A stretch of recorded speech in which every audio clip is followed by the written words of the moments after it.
Executive Secretary of AMCOW, and this session will be moderated by Mr. Firdaus Ali, Senior Advisor to the Minister of Public Works and Housing on Water Resource Management. And Mr. Miguel Doria, Regional Hydrologist of UNESCO, will be joining soon.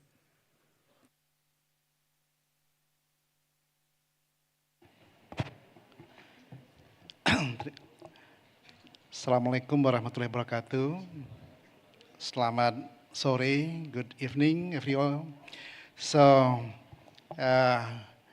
we will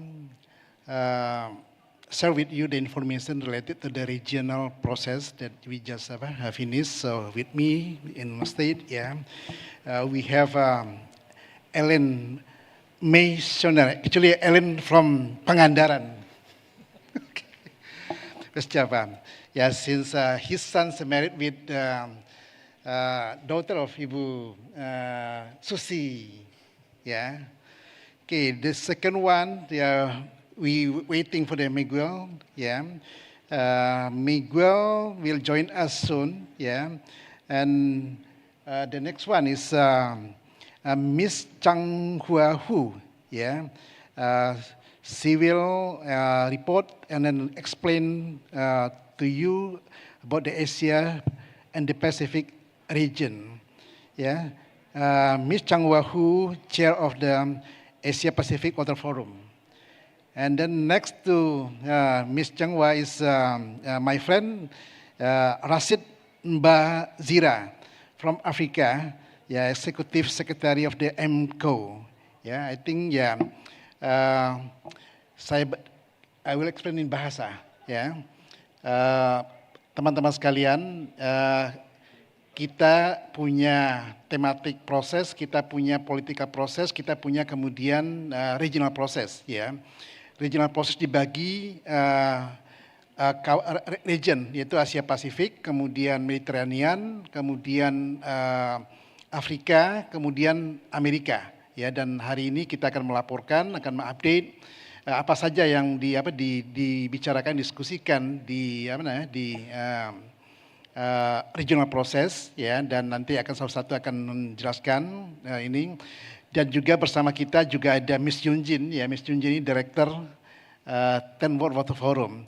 Ya, Miss Yunjin, we will, if you want to add something, so yeah, we will be happy to give you some time. So we will start from Alain, Meyssonnier. So would you like to report, what those things we discussed during the regional process, specifically from Mediterranean region. So time is yours. Thank you very much. I'm very, very happy, honored to be in this media room. It's very impressive to see so many journalists. I'm representing the Mediterranean Water Institute that organizes every 3 years, just 4 or 5 months before the Worldwide Water Forum, the Forum of the Mediterranean. And we try to bring our reflection, our messages. We are the voice of the Mediterranean for water. You know, Mediterranean is the second hotspot of climate change in the planet after the pole. So we know right from several years now a very dry season, permanent dry season in some of the countries. In North Africa, but not only in North Africa, in the East, also in Lebanon, in Palestine, and also in Jordan, but also now in the North country, like Italy, France, Spain, and so in Greece, so that give us the obligation to work together, because now we have a good reason to work together. This is a climate change. So, and we are going to learn from the South in the North, because in the South they have a long experience how to manage the droughts. But we have drought, but we have also, as you have here in this country, big rains sometimes. So the climate is completely different. The planet and the nature decided to change its manner to manage the water around the planet. And so we have to adapt it to this. And this is our focus, our commitment is to find the good solution to adapt to this change of climate. Obviously, the problem of water are not only climate change. Climate change is the second wave. The first wave is demography, is the expectation to the people to have a better life. So when they have a better life, they consume more water. This is normal. So we have to start from scratch now, stop to ignoring water. We have to consider the water as our big friend, our better friend. And so we have to manage with the water. And so we have to understand the condition of using water. What are the best conditions to use water? As an individual, as a group of persons, as a city, as a tourist, as an industrial, or as an agriculture. We have to understand what is water. So we have to measure the water we consume every day. This is not so easy. Even in France, there is plenty of agricultors that don't measure what they are consuming, so they don't understand the situation. And they are very near from the nature. So we have to work together to try to obtain the best use possible of the water. Secondly, we have to work on the non-accounted for water. That means we have to work on the loss of water. Loss of water in the network, loss of water in the network, irrigation network also. You know, an average in the planet, we lost maybe more than 30% of what we produce. So you have 80%, 90% sometimes in Japan, in Europe of efficiency, but even in the United States, New York, the efficiency of the city is 65%. So we have to work in the efficiency of the network before developing new solution, like reuse first, reutilization of the sewage, reutilization after treatment, for irrigation, to clean the street, for golf, tourism, etc., and also for agriculture, which is the best, the most important consumer in the world, with more or less 70% of the consumption. So this is our focus. After that, we can develop desalinization, we can develop other kind.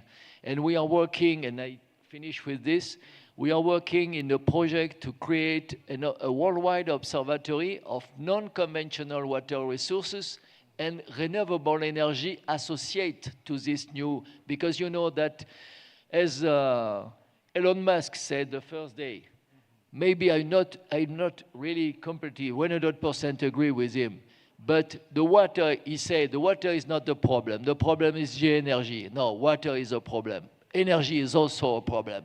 And we have to work together, water and energy. Thank you. Thank you, Alain. So, teman-teman sekalian, tadi apa yang disampaikan Alain tadi, bahwa di Mediterranean tantangan yang dihadapi juga tidak mudah, tidak ini, dan kemudian dampak dari perubahan iklim ya sangat dirasakan di sana, sehingga kemudian di Mediterranean kasus-kasus atau case yang mereka hadapi dibahas. Dan kemudian kenapa? Karena kita ingin juga fokus pada specific region approach. Ya, kenapa? Karena memang berbeda. Di Afrika kita dengarkan nanti, kemudian di Asia seperti apa, di Amerika seperti apa.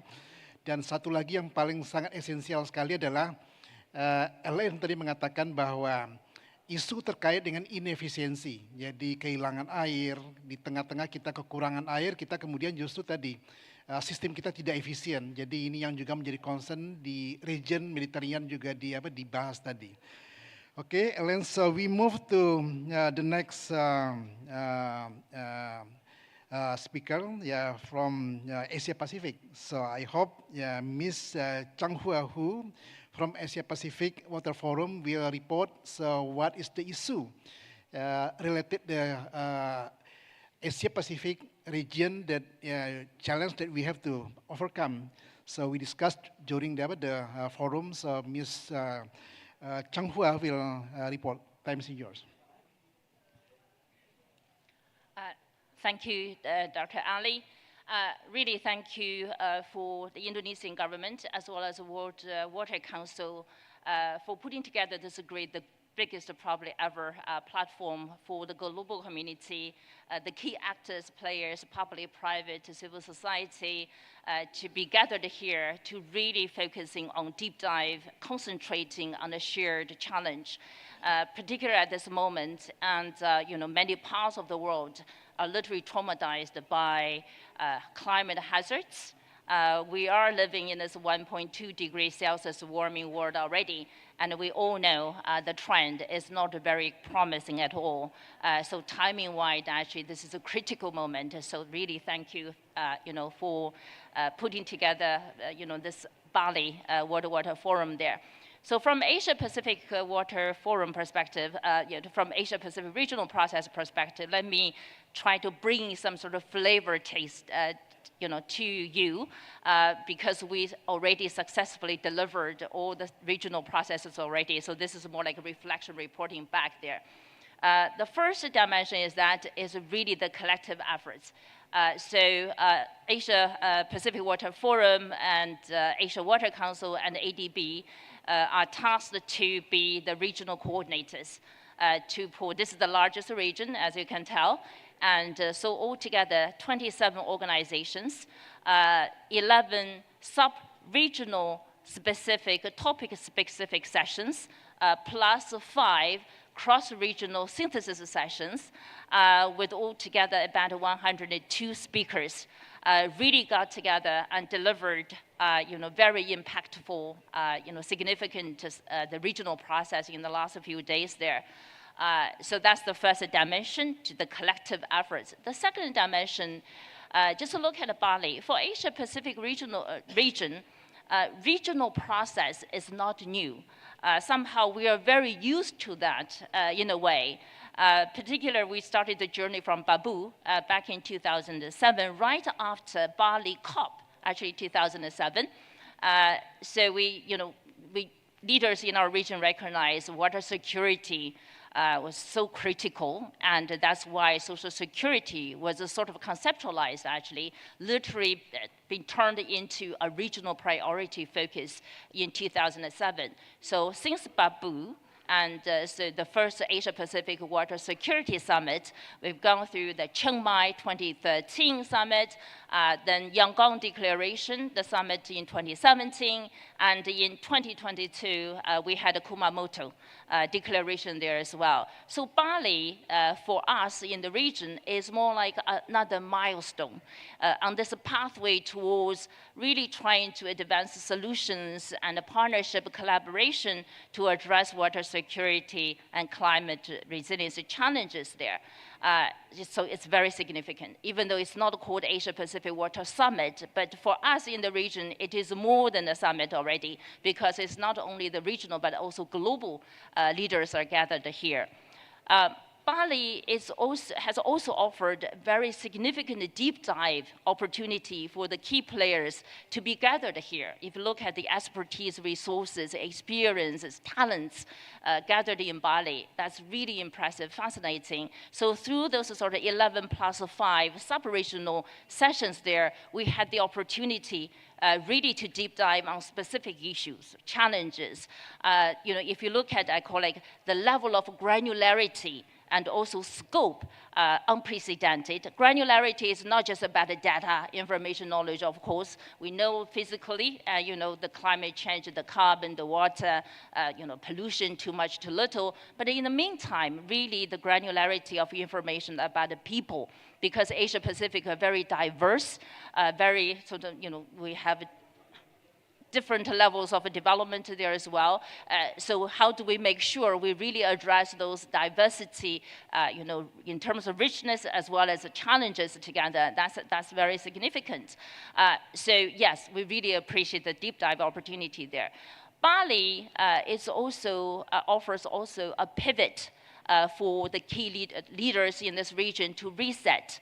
Because through this Bali process, we've come to get, concluded a lot of consensus, and we reflected on a lot of efforts, a lot of existing, flagship programs, very importantly, also some new initiatives there.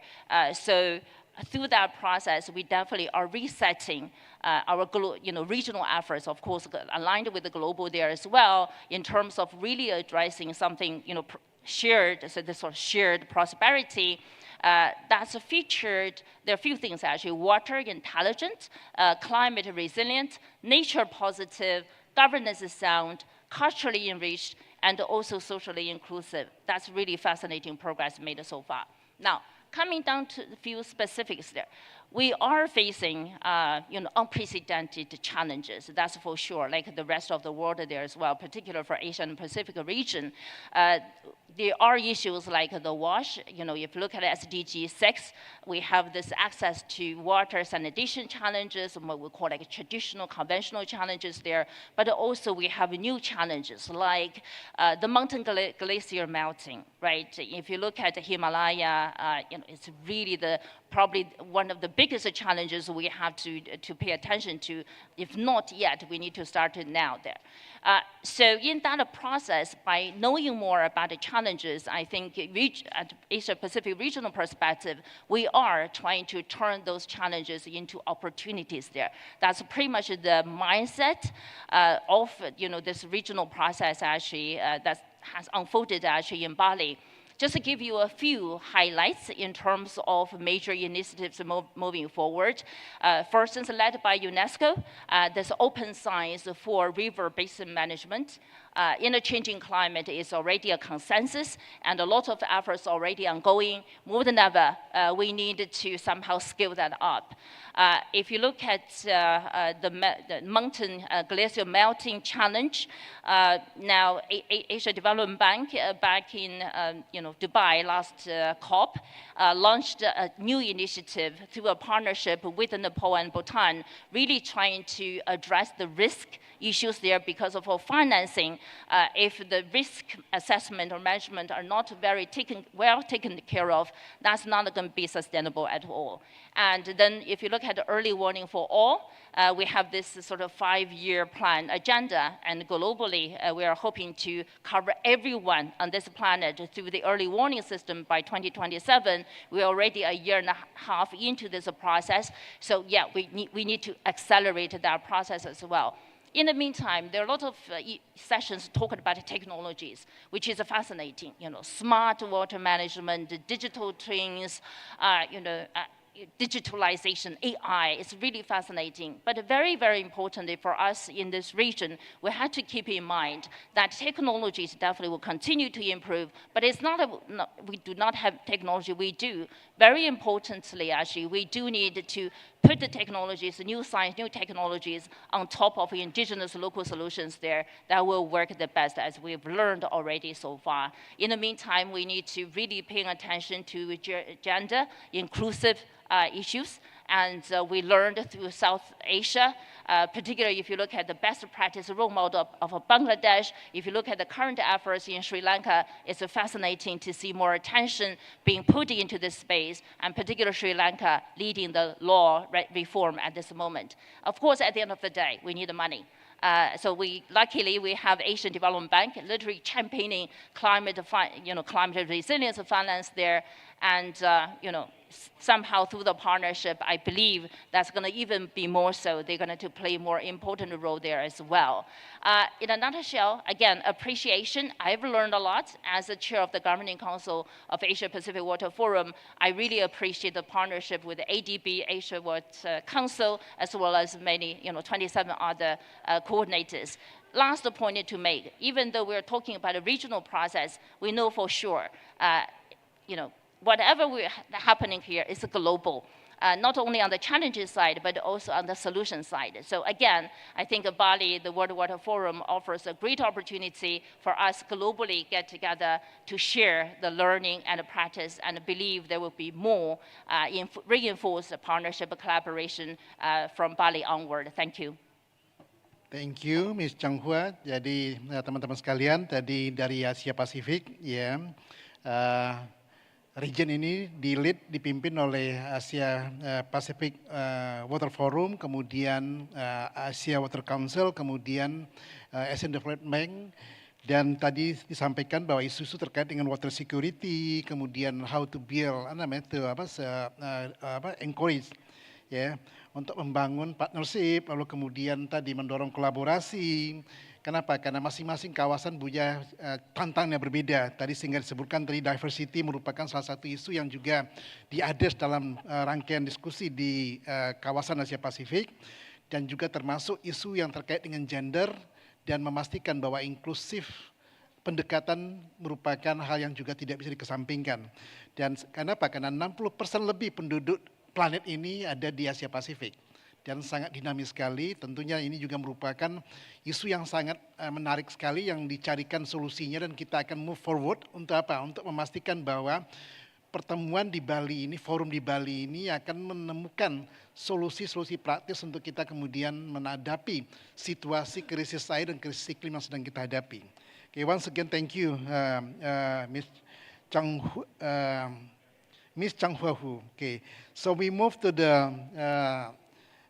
Africa. So from Africa, Rashid Mbaziira, Executive Secretary AMCOW, will report the discussion process for the African region.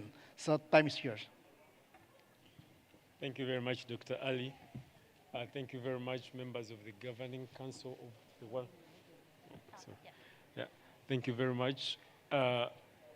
Distinguished ladies and gentlemen, the Africa regional process has been led by the African Union Commission and has been supported by the African Ministers' Council on Water, together with the African Development Bank.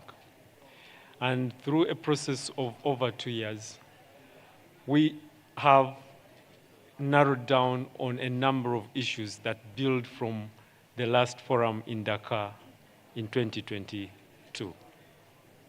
And what we've come to or agreed as our input into the 10th World Water Forum are commitments that should improve the investment outlook for water management and sanitation services provision in Africa. And this is informed by the reality that in as much as the water and sanitation sector plays a key role in releasing Africa's development potential, it's not receiving the funding that is commensurate for it to play that role effectively. The funding that is required to develop the infrastructure that will provide water as a service to the various economic sectors and the various areas of production. The infrastructure that will provide solutions to periods of extreme availability of water, and at the same time to buffer us against the impacts of droughts when they occur. The infrastructure that will move water where it's available and make it available in areas where it can be put to economic use, it can be put to social use, it can be put to the other domestic services that we require it for. In Africa, when you look at the continent as a whole, we could talk about abundance, physical abundance of the resource. But the reality also becomes that Africa is a very diverse continent. Areas that have got excessive amounts of water are many, but also areas that are literally dry are also equally as many. So for us, the issue of economic scarcity is something that we need to address. Move the water resources where they occur to where they can be utilized to drive our economic growth and social transformation agenda. And that is a commitment that we've looked into extensively and agreed that we need to inject new approaches into how we look at our water resources and their contributions to our systems of economic development and social planning. And this is where a consensus has been reached in the processes up to the 10th World Water Forum and in our engagements over 8 sessions that we've had here, that we need to make the principles of valuing water the backbone of our post-2025 Africa Water Vision. Because this is the only way we should be able to make the business case for water's contribution to the various sectors and also to the aspirations of Africa to bring about trade, increase our trade, bring about regional integration, bring about peace and security. And this case can be made, and we commit to being able to do that over the next 3 years and provide accountability on the progress we'll have made when we next meet within this forum. Of course, the second aspect to this goes to sanitation-related issues. That sanitation for us has got another element to it that we need to address, especially issues to do with sanitation failures. That if we take water from the environment and make it available for use in various sectors, but collect minimum amounts of that water and treat it before we return it to the environment, it means that we are polluting the environment from which we are taking those resources and making the water less available.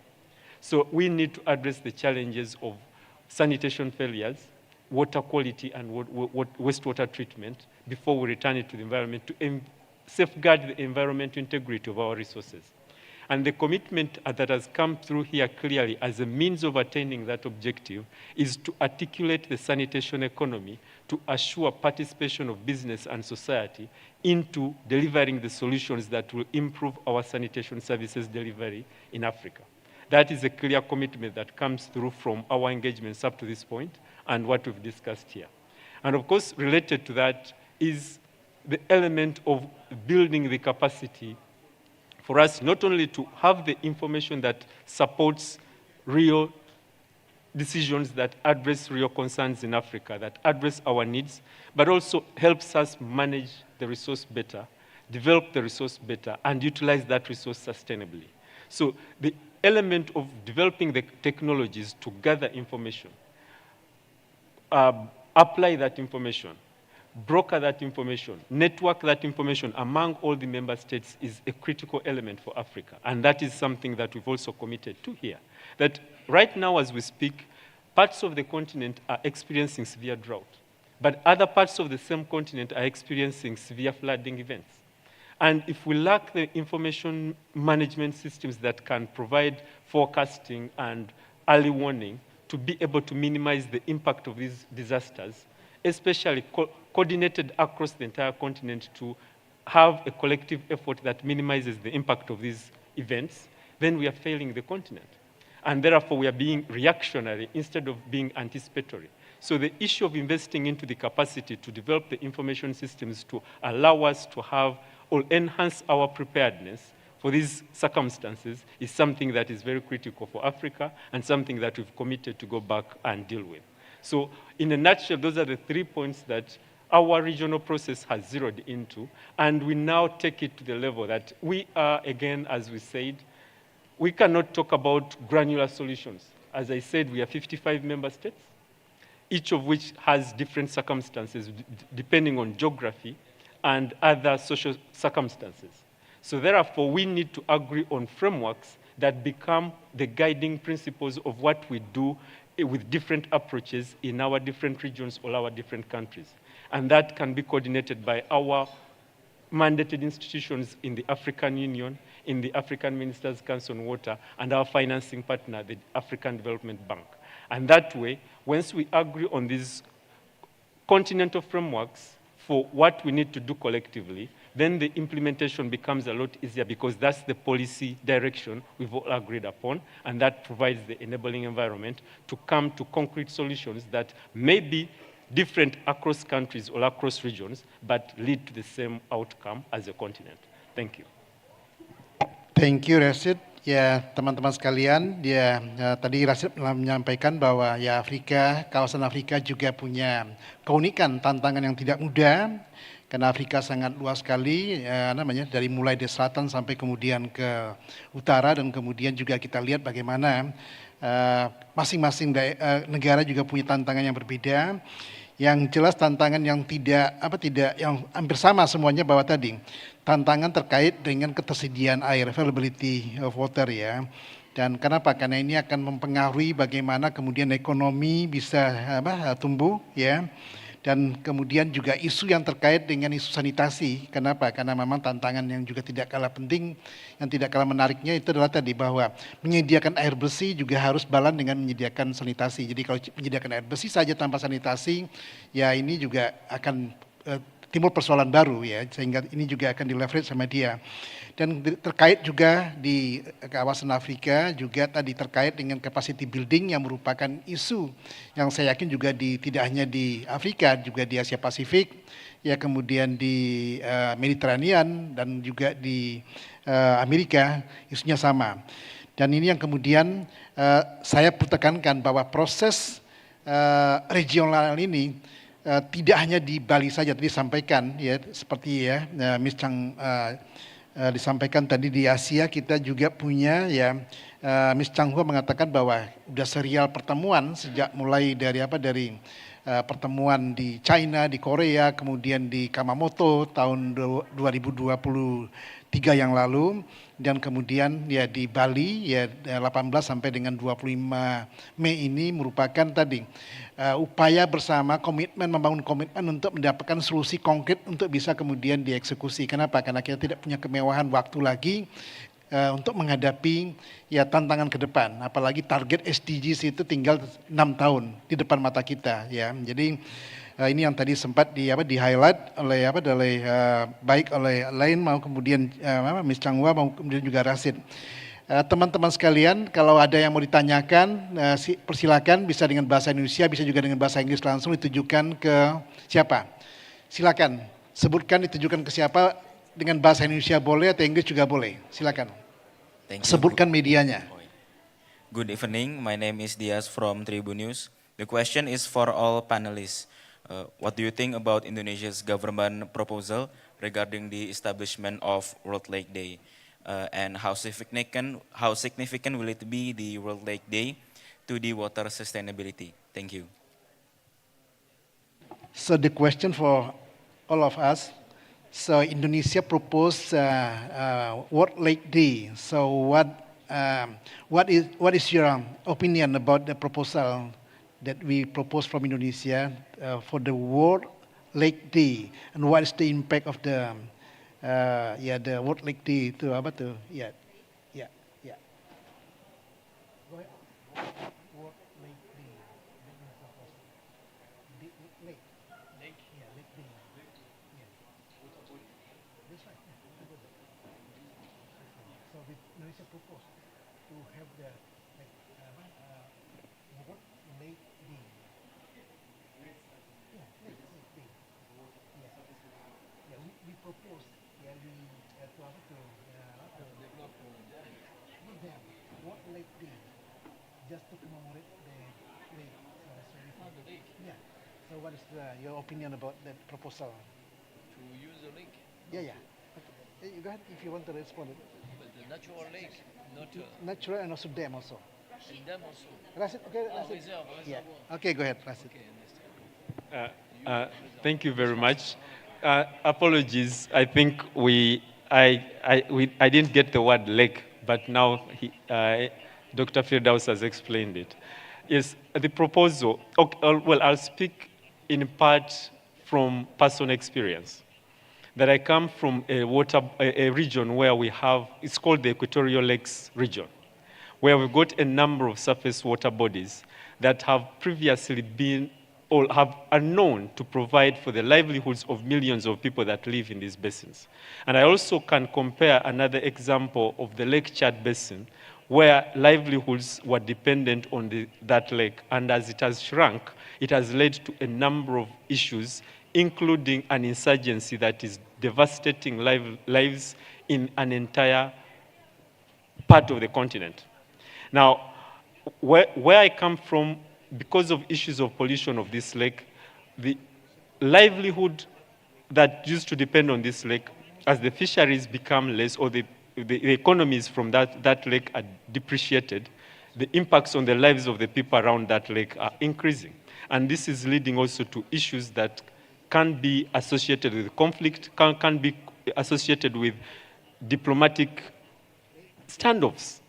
So having this Lake Day allows us to be able to take stock of the significance of these water bodies to our economies, to our livelihoods, to our ways of life.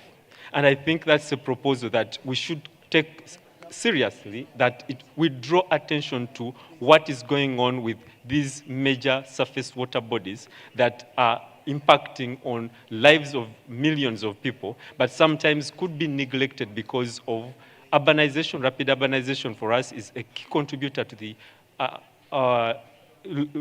lowering of the water quality in that lake, and also elements of overfishing. So I think as a proposal in itself is something that we as Africa would consider seriously supporting.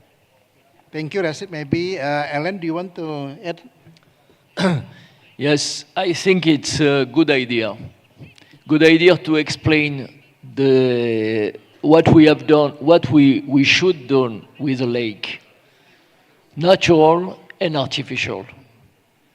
And if they are natural, we have to respect the nature, we have to respect the lake on the quality and quantity.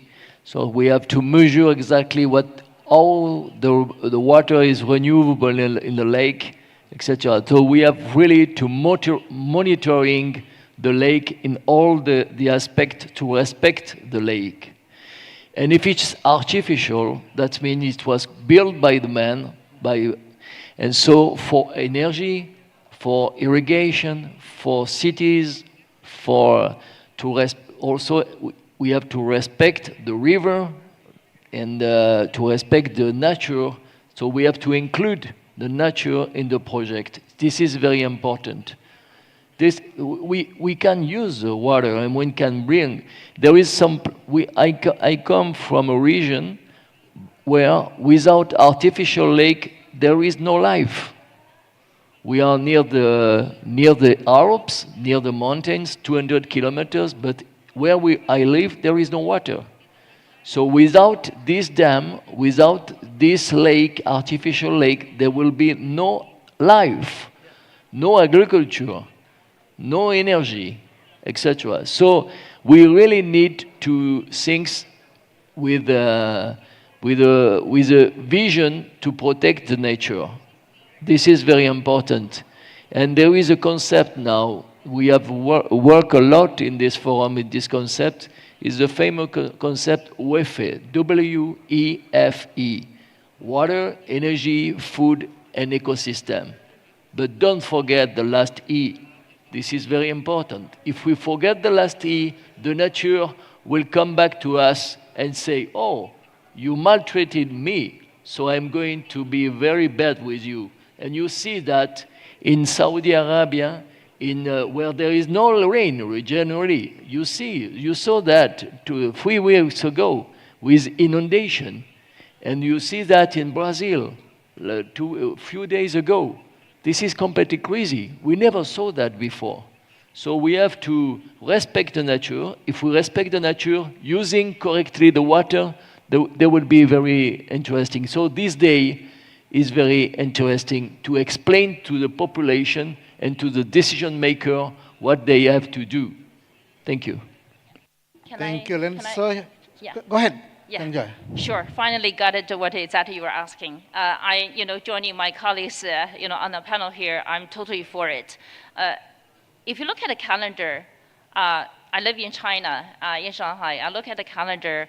If not all, almost all the days are filled with something already. Very significantly, something sort of celebration or remember, whatever things relate to nature is all over the place. So since we still do not have a lake day yet, so adding a lake day, I think, to the calendar is very significant forward. I think it's proven already, this is a format actually, the way to do it actually, so that, everyone can somehow this day at least sort of really, education, awareness raising activities, whatever. So yes, I think that's very important.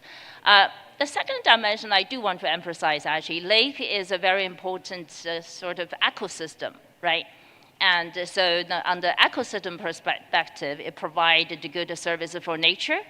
Then, of course, many people's livelihoods also depend on lake ecosystem there as well. So in terms of impact, significance actually, the lake's contribution, not only to nature, but also human development is very significant. It's definitely deserve it.